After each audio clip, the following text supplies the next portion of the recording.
नमः।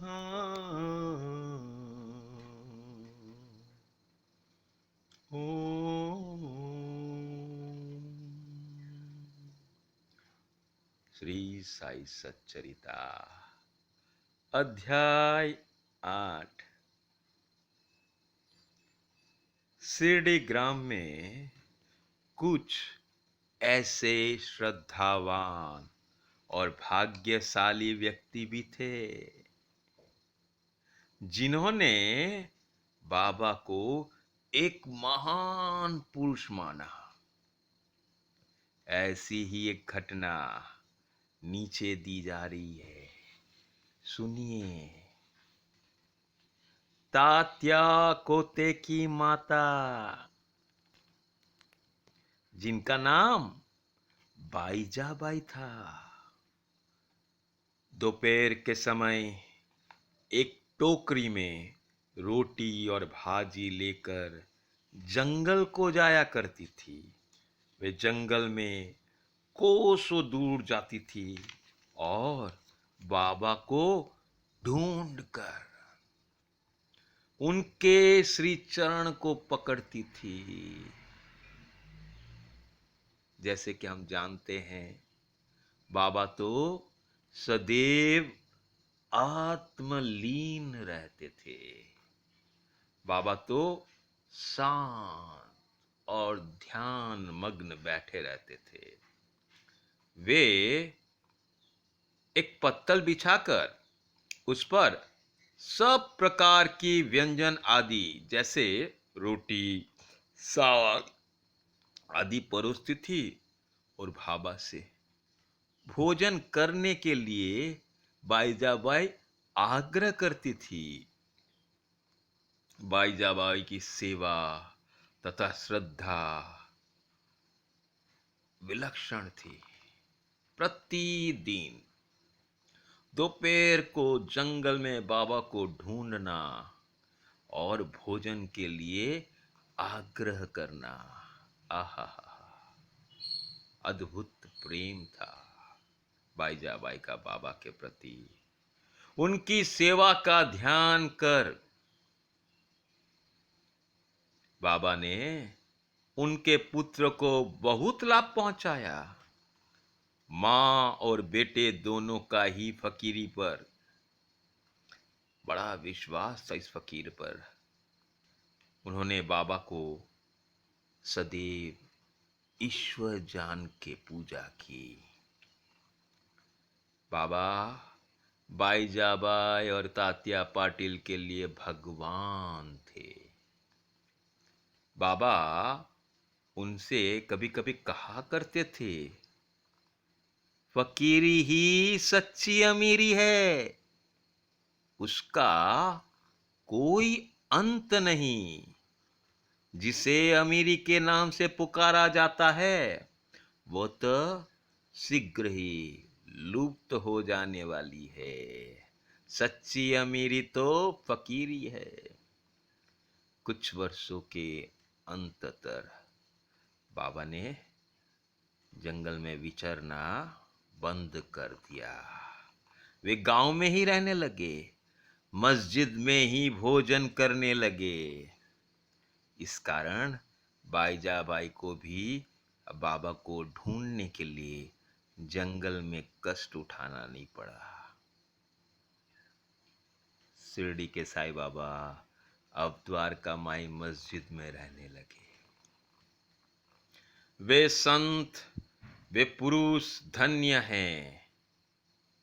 वे संत पुरुष धन्य हैं जिनके हृदय में भगवान वासुदेव का सदैव वास है।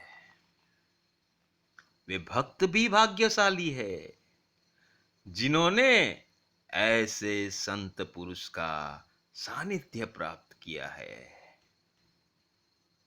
ऐसे दो भाग्यशाली भक्त थे, एक तात्या कोते पाटिल और दूसरा भक्त महालसा पति। ये दोनों भाग्यशाली भक्त, दोनों ने बाबा का सानिध्य सदैव बाबा के सानिध्य का पूर्ण लाभ उठाया। बाबा भी दोनों पर एक समान प्रेम रखते थे। ये तीनों, बाबा, तात्या कोते पाटिल, भक्त मालसापति, मस्जिद में अपने सिर पूर्व, पश्चिम और उत्तर की ओर रखते थे और केंद्र में एक दूसरे के पैरों से पैर मिलाकर शयन किया करते थे। बिस्तर में लेटे लेटे ही वे आधी रात तक प्रेम पूर्वक वार्तालाप किया करते थे, इधर उधर की चर्चाएं किया करते थे। यदि किसी को भी निंद्रा आने लगी तो दूसरा उसे जगा देता था। यदि तात्या खुर्राटे नेले लगा तो बाबा शीघ्र उठाकर उसे हिलाते थे और शीघ्र पकड़कर जोर से दबाते थे। यदि कहीं मालसापति हुए उन्हें भी अपनी ओर खींचते और पैरों पर धक्का देकर पीठ थपथपाते। इस प्रकार 14 वर्ष तक अपने माता पिता का गृह पर की याद उन्हें नहीं आई। वे मस्जिद में ही निवास किया करते थे। कैसे सुहाने दिन थे वे। उनकी कभी कभी विस्मृति हो सकती है, पर बाबा का प्रेम का क्या कहना। बाबा का प्रेम, विचित्र प्रेम, अद्भुत प्रेम, उसको कौन भुला सकता है। बाबा की कृपा का मूल्य कैसे आंका जा सकता है। तात्या कोते पाटिल के पिता की मृत्यु होने के पश्चात तात्या पर घर बार की जिम्मेवारी आ पड़ी। इसलिए तात्या अब अपने घर जाकर रहने लगे। संतों के चरणों में रहने का सानिध्य भाग्यशाली। और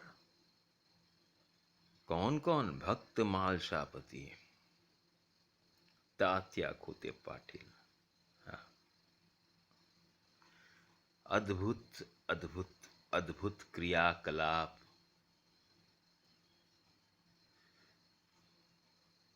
राहता के निवासी खुशाल चंद, वे शिरडी के गणपत तात्या कोते को बाबा बहुत चाहते थे और वे राहता के मारवाड़ी सेठ श्री चंद्रभान को भी बहुत प्यार करते थे।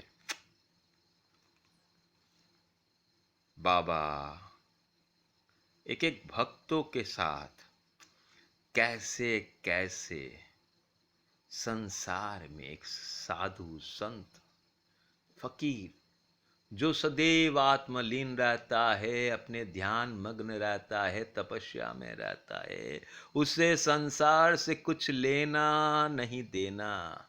वो अब संसार में मस्जिद माए द्वारका माए में आने रहने लगे और अब इस सांसारिक लोगों के साथ अब कैसे कैसे बाबा का उठना बैठना। बाबा उनमें से एक एक भक्तों का नाम, राहता के मारवाड़ी सेठ चंद्रभान, उनको बहुत प्यार करते थे। सेठ जी का देहांत होने के उपरांत बाबा ने उसके भतीजे खुशाल चंद को भी अधिक प्रेम किया। अब भक्तों के कल्याणार्थ बाबा तो दिन रात फिक्र किया करते थे। कभी बैलगाड़ी में तो कभी तांगे में वे अपने अंतरंग मित्रों के साथ राहता को बाबा जाया करते थे। ग्रामवासी बाबा के गांव के फाटक पर आते ही अपूर्व बाबा का स्वागत करते थे। उन्हें प्रणाम कर बड़ी धूमधाम से बाबा को राहता में ले जाते थे। खुशाल चंद बाबा को अपने घर ले जाते, कोमल आसन पर बिठाकर उत्तम भोजन कराते थे और आनंद तथा प्रसन्न चित्त से कुछ देर तक वार्तालाप।